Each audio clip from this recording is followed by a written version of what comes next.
toxin ama cleansing qofka bini aadanka dadku saan ogsoonay saddex buu qaybsamaan qayb waa qayb caafimaad qabta dadna waa dad xanuunsan qaybna waxa weeye qayb bukaan socod loo yaqaano haddaba shirkaddan wax soo saarkeyga waxaa loo isticmaali karaa saddex qaybood oo ku aadan dadka saddexdan way u qaadan karaan wadada koobaad ee alaabtan loo isticmaali karo waxa weeye wax loo yaqaano toxin cleansing inay shirkadun inay alaabtani maydho maxaan ku raday qashinka jirkeena ku jira inay maydho dhaqdo ayaa lagu talagalay because jirkeena qashinku wuxuu ku galaa siyaabo kala duwan wuxuu ku gali karaa air pollution ka wada xumaatay smoking qiiqa biyaha contaminated water ka noqday cuntadana lagu soo bacraamiyay fertilization wax la dhaho all this kind is waxay sameeyaan jirkeena inay qashin ku abuuraan bay sameeyaan therefore shirkadani alaabta ay soo saarto waxay ku habboon tahay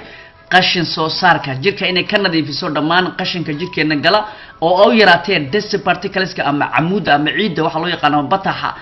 camuuda dariiqa soconaysa jirkeena san ogsoonay wuxuu leeyahay daldaloolo ayuu leeyahay dhammaan waxaas jirkeena galaan qiiqan baxay jirkeenu gala therefore waxaas systemkiina ay xumeeyaan marka haddaba shirkaddan wax soo saarkeegu waxa qodobka koobaad ee isticmaalka alaabta wuxuu ka bilaabmaa inuu qofku jirkiisa dhaqo oo ka dhaqo dhammaan wixii gale toxinkii ahaadan hawo ama qiiq ahaadan ama noqotaba dawooyin aan soo isticmaalnay dhammaan waxaas la rabaa inuu jirkiisa ka dhaqo therefore shirkaddu waxay haysaa qalab ama product ku habboon ama dawooyin ku habboon inuu qofka jirkiisa nadiifiyo taasna waxaa loo yaqaanaa Jitosan baa la dhahaa marka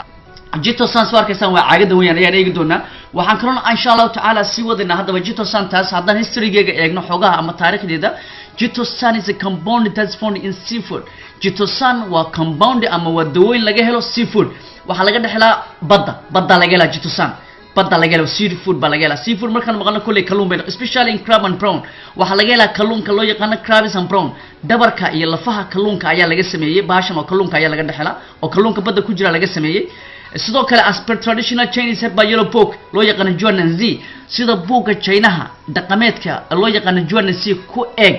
Juananzi waxa loo yaqaan waa buug dalka China ay leeyihiin oo waagii hore traditional dadkii hore ay daabaceen oo laga tixraaco dawooyinkii la isticmaali jiray qarniyadii traditionalka ama qarniyadii hore it's very effective in cleansing toxin from the body haddaba Jitosan waxay aad ugu habboon tahay sida laga soo xigtay dadkii hore dawooyinka isticmaali jiray Chinese-ka sida laga soo xigtay geedaha isticmaali jireen Jitosan waxay ka dhigan tahay waa dawo ku habboon toxinka inay jirkeena ka saarto killing toxin inay ka nadiifiso jirkeena qashin saarka inay ka saarto Jitosan is a fiber kind of food Jitosan waa fiber kind of food waa cunto jirka sifaysa fiber waxa weey caloosha maydha dhaqada la yiraahdo sida heeda iyo qamandiga iyo garowga waxa loo yaqaan maxaan ku raday fiber food haddaba ingredient-geega ama waxyaalaha ku dhex jira Jitosan gudaha laga helo sidaan ku arkayna xagan waa kalluunka noocan baa laga sameeyaa crab and prawn kalluunka baa la yiraahdaa marka waa kalluunka badda ku jira faraha badan weeyaan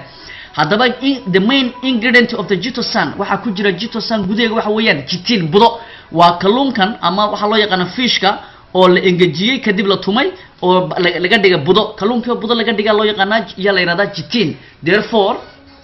therefore waxay sameynaysaa Jitosan taasi marka la budeeyo kalluunkii budo laga dhigay wuxuu noqonayaa chitin buu isku bedelaa budo ayuu isku bedelaa marka waxa ku dhex jira gudaha ugu jira waxa weeyaan gudaha ku jira waa chitin waa budada weeye